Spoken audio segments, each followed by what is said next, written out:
Good morning from Panhandle Outdoors, America's only daily outdoor TV show.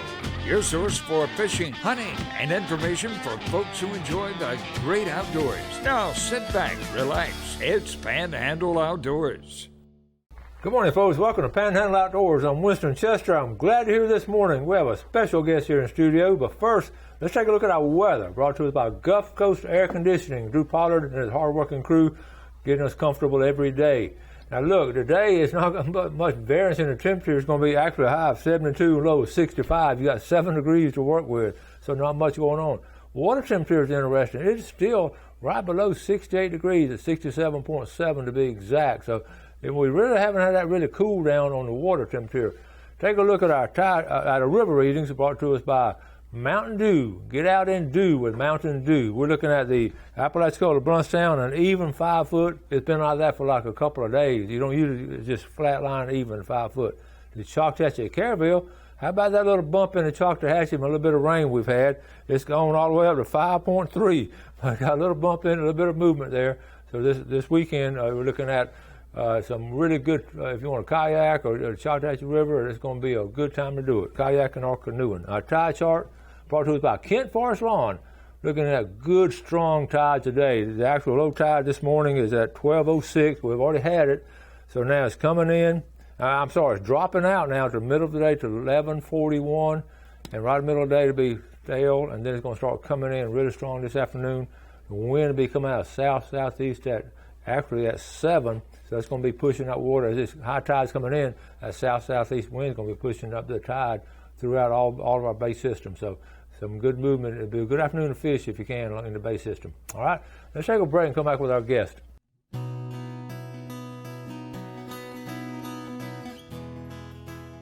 Welcome back, folks. And look who's here. This is Brad. Brad, good morning. Good morning. My name's Brad Stevens. Nice to meet you. We've reintroduced ourselves because we're trying to think how long it's been since we've been on the show. Well, we've been on the show because y'all came to the store. We came to the store, but in studio, it's been like a year. Goodness gracious. We missed you. I know somebody out there keeps track. Y'all got a calendar when I saw Brad on TV last. So if you would just kind of flip back to early 2020 and let me know when the last time I was in the studio was. That's right. So we're so glad to have you back. Let's do an update. Wife and kids, everybody doing? They're doing good, They're growing, aren't they? They're growing, man. Saw Miss Gail at the store the other day, and she's already Christmas shopping like y'all need to be. And she saw my youngest daughter, and she assumed it was my oldest daughter until my oldest daughter walked around the corner, and then it was like, whoo. Wait a minute. Absolutely. So, but no, they're doing good, growing like weeds. We're, blessed beyond measure. I know. We keep up with all and all, and we're so glad everything's sort of getting back a little bit of normal, and here it is getting ready for Christmas. Absolutely. And so we worked really hard these last 18 months or so to keep our life as normal as we could. Tell us how y'all have endured during the pandemic and as a store and everything. So our store has exploded. Everybody wants to get outdoors. It's like the world finally realized what we already know, which is the outdoors cures almost everything. So, and we're super lucky. We live in a small neighborhood that, my parents are in the neighborhood, Jamie's sister's in the neighborhood, we're on the bay. So, when it was shut down, it was like, you mean we have more time to kayak? We used the boat more. It was just, it was, I don't want to say it was good, but it wasn't bad. That was good. Mom and Dad doing okay? Mom and Dad are doing great, just remodeling some houses and trying. They work more than any retired person I've ever seen in my life. For this summer, though, they about ran the screws off the back of the boats, which is what they should have done. Absolutely. Good for them. They got really good at putting fuel in that thing. Okay, now in St. Andrews coming along strong now. It is, it's coming back. So if we go way back pre-Michael, St. Andrews was just soaring. I mean, we were just absolutely crushing it. Michael knocked the wind out of our sails like everybody else. Then we were starting that little uptick again, and then the pandemic kind of hurt us a little bit, but that's all right, But one thing I do want to say is we are so proud of downtown and how downtowns rallied around each other. Everybody thinks that St. Andrews and downtown, it's an either or, it's a both and. Oh yeah. Everybody in St. Andrews was talking pre-Michael. Not that we have any control over, but what can we do to help downtown grow and flourish? Because if they don't grow, we're going to kind of tap out. Now, saying downtown they are soaring, kind of hurts our feelings just a little, if I'm being totally honest. It's like, man, they're crushing it, but we are so proud of them, and we know as they go, they're going to suck us up with them, and it's good for the overall community. One of the things I have a deep appreciation for is how they honor our heritage and history. Absolutely. And that's really, that's sort of foundation you just grow around it. A lot of towns will come in, just wipe everything out, and just try to rebuild everything new. It's because you have local people putting their hard-earned dollars in downtown. It's not some outside investors. It's not this angel investor that came in with money that only worries about a spreadsheet and a bottom line. You have local boys that are putting their money in downtown, and man, I get giddy just thinking about it every single time. I know, it's really, really cool. If you haven't had a chance to get downtown, especially folks in Bonifay and Mariana and all, next time come down here, there's some good places to eat too. Oh, absolutely. Yep. You know, I'm still going to say St. Andrews is still the place to come to eat. Here's what I'm going to do. Swing through St. Andrews, okay. First stop would be Sunjammers. Yes. Then there's 2 or 3 places in St. Andrews to eat. Absolutely. And then go down Beach Drive and swing through downtown and come back. That's a nice outing. Yeah, it's it really is. A good Saturday is start, St. Andrews at the Farmers Market. Come see us. Finn's at Little Village serves breakfast now. You have Almavita that serves breakfast and good coffee. And then you go downtown to the downtown farmers market, and then you walk around all those shops and stores down there, and then you just kind of swing back. You kind of do a U-shape. Yeah. You know, it's anyway. Yeah, that Beach Drive area. Beach Drive has always been like the primary drive. Absolutely. I mean, not many communities have a beach drive. They do. Mississippi somewhere has a couple of little beach drives. Yeah. Here in Florida, it's cool. But I'm so proud of all the small business owners the last 18 months in all of Bay County. It's Lynn Haven, Millville, Callaway and Parker are starting to get some pop up. Those communities are growing rapidly, and just to be a small part of the legacy that Panama City is going to be post Michael. I'm just feel honored to be a small part of it. And you're right about the east side of town. They're beginning to start busting out. There's a lot of new businesses coming on the east side of town. Absolutely. It's really cool. Well, anyway, enough about that. We're going to take a break and come back. You want to see some cool stuff. I've already bought several things already right before the show, so we'll be right back.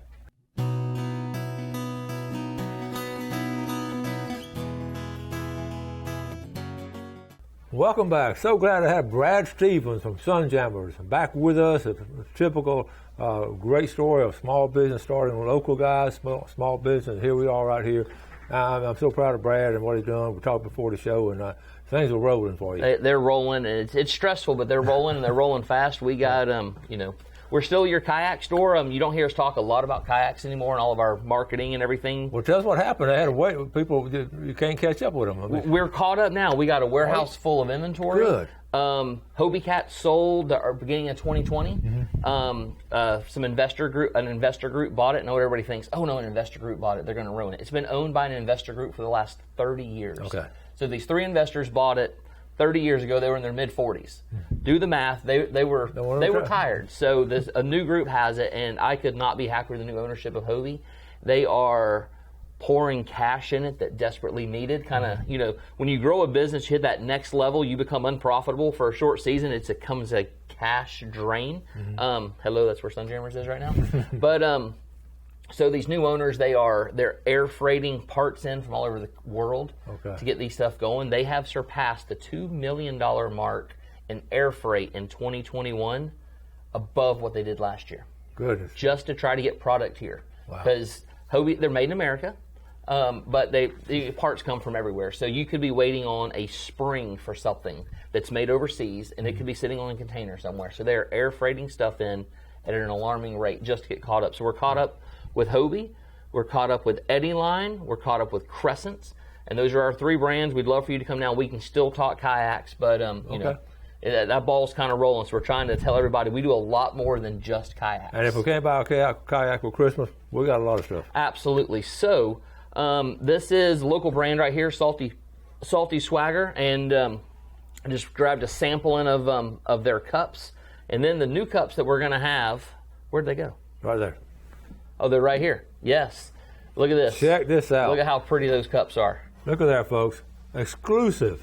Brad, I just saw him this morning before the show. I fell in love with them. Yep. I'm placing an order of 20 or 30 right now. There we go. We just sold 30. I hear 35? 30 for sure. And after I talk to Gail, there'll probably be 40. Absolutely. So, so these are, They're etched cups. They're etched in St. Andrews. We do not etch these. There's another company, and but they're etched in St. Andrews. They're local. The artwork to tweak it to get on the cup is local. So super happy about another local business that's just doing really good. So speaking of another local business, that we have West Bay Wax. We've brought their candles on before. And this time we have a Sunjammer scented candle. I picked a scent.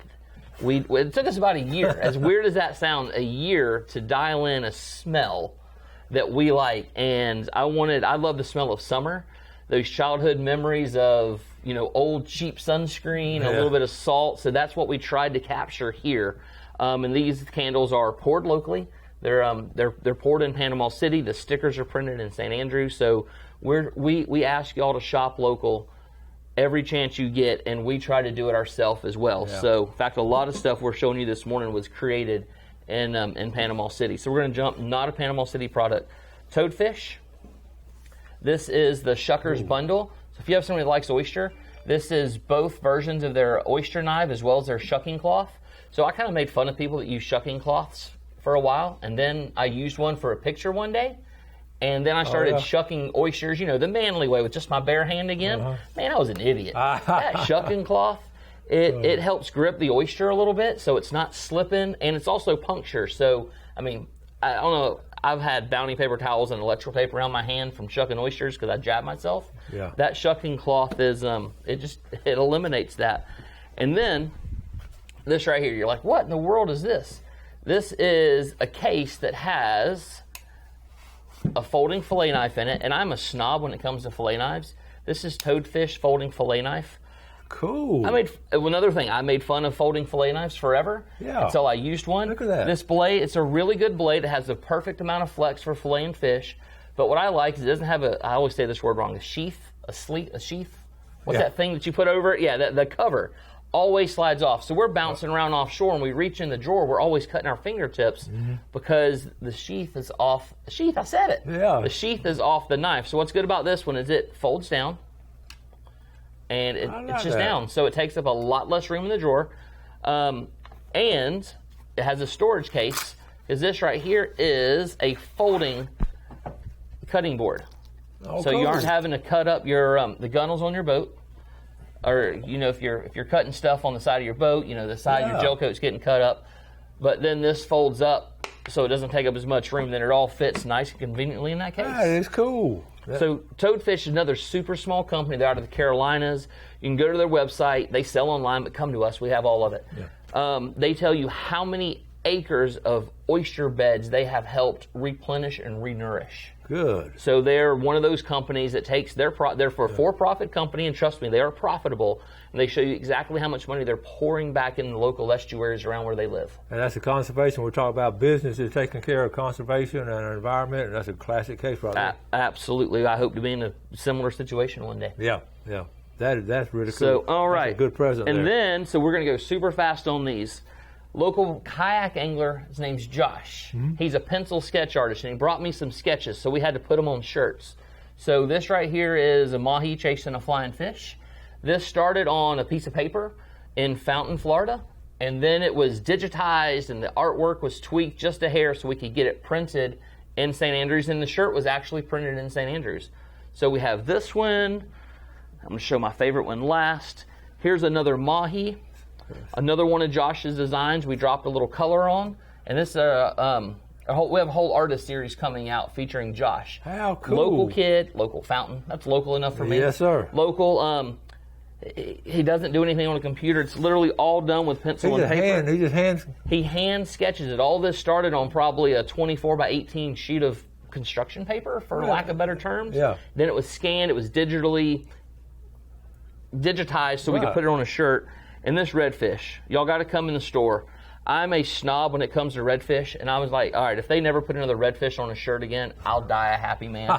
Till I saw this one. The detail in this shirt right here blew my mind, and when we were actually able to get it on a shirt, I almost cried.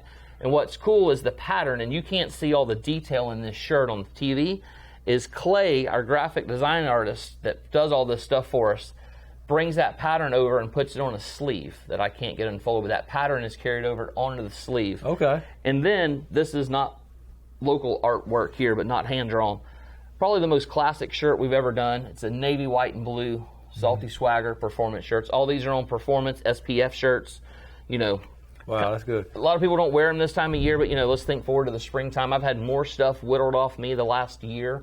Little skin cancer here. And every time I go in there, they're cutting and whittling and freezing. So I should have been wearing sunbum, sunscreen, and sun shirts my whole life more than I did. Yeah, and you're right. And these make great presents. And like I say, in spring and summer, you appreciate it a lot more in fall. But now we're going back to the sketches. That's a fountain. Yep, Joshua from Fountain. Talking about local now. Fountain, Florida. Then it printed up in St. Andrew and sold in St. Andrew. You can't get more local than that. So that's good. Yeah, good so we're just trying to. Yeah. And that boy loves to fish. We'll bring him on the show one day. He is one of the best redfish anglers I've run across. Awesome. The kid is unbelievable. Let's take our final break, and we'll be right back with Brad.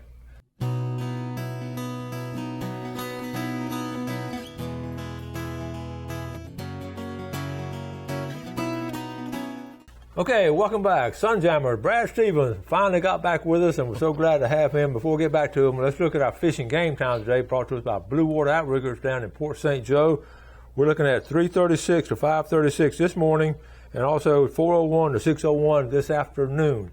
And before we get back to all these, we're going to bring you some books, so you're going to have some books down there. Woo-hoo. So I told you the story about finding someone, I explained to the viewers what happened. So anyway, Sunglasses. So one of the most important things you can do for longevity of your eyes is to wear good sunglasses. Macular degeneration is coming on faster than it ever has as generations. It is. So one of the main reasons to do that, there's some blue light elements of the blue light that need to be blocked from coming into your eyes. And everybody worries about blue lights coming from screens and tablets and computers. You know, the largest producer of blue light is the sun. Mm-hmm. So this idea that you need to wear outside, you don't need to wear quality sunglasses, yet when you come in, you put on blue light sunglasses, it's kind of backwards. Because you need a certain amount of blue light in your body because it helps create a melatonin in your body. A certain wave of blue light creates melatonin. So if you have a hard time sleeping, you're either getting too much or not enough. So quality sunglasses really come in. Not only they help you drive better, they help you see in the water better, they help you sight fish everything. Oh, yeah. They have a lot of... I'm a believer. Quality things. And ladies that always worry about getting crow's feet, that comes from squinting. So if you squint all the time, it's probably because you don't have good sunglasses on, or you'll still get stage lights all the time. That's where the crow feet normally comes from. So we just picked up earlier this week, Monday, we got our shipment of Maui Jim. So it's a new product for us. So when you come in, there's a good chance you might actually know more about Maui Jims than we do. We're still in that learning phase of it, but we are learning quickly. Maui Jims have always been touted as the premium, the best sunglass, the best optics, the best lens. There's something called an Abbey value, which tells you how clear lenses are. I've been told by Maui Jim that they have the highest Abbey value of all the sunglasses on the market. The reason I tend to possibly believe them, like I said, you got to take a lot with a grain of salt when you're talking to sales reps, but nobody else in the industry talks about Abbey value. So typically, you know, there you go. So we have a ton of glass lenses in of Maui, and they're super lightweight. Feel how lightweight. I think this is my next pair of glasses right here. Tell me, I mean, that's like a feather, honestly. It is. Tell me why they're so light. They're super light. They almost feel cheap when you pick them up because they're so light until you hold them for just a second and you realize they're not cheap. They're high quality light glasses. They inject air into the mold when they're making this. Those are actually hollow arms. Okay. So there's kind of some positive pressure on the inside that gives it its rigidity. It sounds crazy, but... Hey, look, I see a redfish over there. Yes, absolutely, absolutely. Cool. So those are the Maui Jims that we just brought in. We still sell Costa. We just got a big restock of Costa. They have their Untangled series where they take old fishing nets and they melt them down and they make sunglasses out of the pellets that are a byproduct of melting those nets down. So they're going into these, I'm going to say third world countries, but it's not. It's the small islands where they have these massive nets that they use that you just see piled up everywhere from kind of the old days of netting. They're taking those nets and melting them down and making sunglasses out of them. They did this a couple years ago. It worked okay. They had a learning curve with it, but now they have some colors mixed in with the resin when they do it, so it's really cool. The fact to know that you're wearing a pair of sunglasses that was made from a fishing net there's something cool. We just got a big restock on those Wednesday this week. So, cool. And then Smith Optics, if you've been in, our Smith case is wiped out. We're empty. They just got some inventory. The first part of next week, we hope to start seeing that Smith come in. And then if you follow us on social media anywhere, you know our Bajíos. So Bajíos is a Florida-based company. They're the only Florida-based sunglass company that we sell right now. But they have absolutely amazing optics. They are super clear. Yeah, I've been wearing, and I know they all start to look the same up here, but the Bajíos on the water, I've not worn Maui's on the water yet, but Bajíos, for the way my eyes process light and cutting out glare, I think they're the clearest lenses on the water that I've had on my face to date. But a lot of that is subject. The reason why there's so many premium sunglass companies is because they all have their own little niches, so they're all number one in something. Mm-hmm. And depending on how your eyesight reacts to what's going on, it depends on which one's going to be best for you. So it's not a one-size-fit-all. I can't say this is the best glass and this is the one every angler needs. Okay. It's just not true. So you need to come in, try them on. And wow, you have some really good stuff. We got about a minute left and all to sort of summarize all this stuff we brought in. I just absolutely love these. I'm a little prejudiced, I know, but we'll put this right up top, and we should. So we had 2 samples printed because I stole his logo. Actually, Miss Gail sent me his logo so I could have this printed. So Saturday morning, we should have these in stock. I mean, we can move that quick. So don't make a special trip for a bunch of Panhandle Outdoor cups, but we should get, as soon as we leave the show this morning, I'm going to wake the guy up and tell him, hey, fire up the machines. We got a green light, buddy. Let's go, go, go. I love it. Thank you for doing that. That's going to be awesome. Exclusively right there at Sunjammer. We've run out of time. Hey, what else is new? Thank you, buddy. Thanks for having me. Good job. Thank you all for watching Panhandle Outdoors. We appreciate the viewership. Always do something good today for your fellow man, and God bless. Thanks for watching America's only daily outdoor TV show, Panhandle Outdoors with Winston Chester, featuring hunting, fishing, and other activities and information to help you enjoy the great outdoors. Join us next time for Panhandle Outdoors.